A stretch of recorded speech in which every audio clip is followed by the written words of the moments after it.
I was reading this week about Eratosthenes of Cyrene, the famous librarian of Alexandria. Oh, yeah, around 200 BCE, the guy who measured the circumference of the Earth with a stick. Exactly. But what's blowing my mind is that we're here 2,000 years later, and it's his algorithm for finding prime numbers that's still benchmarking our supercomputers. How is that even possible? It's an incredible story. It just shows how timeless pure logic can be. His sieve is. Well, it's arguably a far more elegant contribution than even measuring the world. Okay, so let's break that down. Most people, when they think of finding primes, they think of trial division, right? Right. Brute force. You Yeah. take a number and you just try to divide it by everything smaller than it. It's messy. But Eratosthenes didn't do that. He didn't test numbers at all. He filtered them. He filtered them. It's the perfect word. Imagine you have a list of all the integers, say from 2 up to 1,000,000. Okay, got it. You start with the very first one, 2. You know it's prime, so you circle it. Mhm. Then you just sweep through the entire list and cross out every single multiple of 2. So 4, 6, 8, 10, all gone. You're not dividing, you're just counting. You're just counting by 2s. Then you go to the next number that isn't crossed out, 3. Circle it and then cross out all the multiples of 3. 6, 9, 12. Those 6 is already gone. Exactly. But here, and this is what I love, here is the real aha moment in his method. When you get to the next prime, say 5, where do you start crossing numbers out? Well, I guess 2 times 5. 10. You could, but why bother? Oh, because 2 already took care of 10 and 3 took care of 15. Right.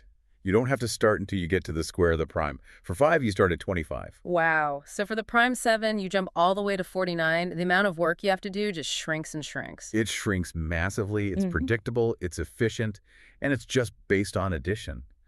That kind of structural elegance, I mean, that's what you want in any system. It's funny you mentioned that. That kind of efficiency reminds me a lot of what our sponsor is doing. Embersilk. Yeah, embersilk.com. They do the same thing for workflows. Instead of you trying to brute force AI into your business, they help you filter out the noise and find exactly where AI agents will have the biggest impact. So you're not wasting time on things that won't work. Exactly. They handle all the AI training, the automation, the integration. If you need smart software development, you should really check them out. It's about working smarter. A 2,000-year-old lesson. So true. Now, let's connect this back. Why are we still using this ancient method with modern silicon? It comes down to something we call time complexity. The sieve runs in what's called ON log n time. Okay, so in plain English, that means it's incredibly fast, almost linear. Dangerously close. It means if you want to search twice as many numbers, it takes barely more than twice as long. It scales beautifully. But the real key for modern computers is how it uses memory. How so? It just reads through the list in order, Yeah. a straight line. Computers love that. It's so predictable that we actually use the sieve of Eratosthenes today as a benchmark to test how fast a computer's processor and memory are. You're kidding. Yeah. So we test our most advanced hardware with an algorithm from ancient Greece. We do. And it's still vital for things like cryptography, too. Yeah. For RSA encryption, you need huge primes. We use the sieve to generate tables of smaller primes to quickly rule out bad candidates before the heavy-duty tests begin. So the only real limit is memory, right? Yeah. You can't fit a list of numbers up to, say, 1,000,000,000,000 in your computer's immediate cache. And that's where the modern adaptation comes in, the segmented sieve. Oh, You just break that huge range of numbers into small chunk segments that fit perfectly into the CPU's fastest cache. You sieve one chunk, save the primes you find, and move to the next. So it's the exact same logic, just optimized for silicon instead of Papyrus. Exactly. There's something just so optimistic about that.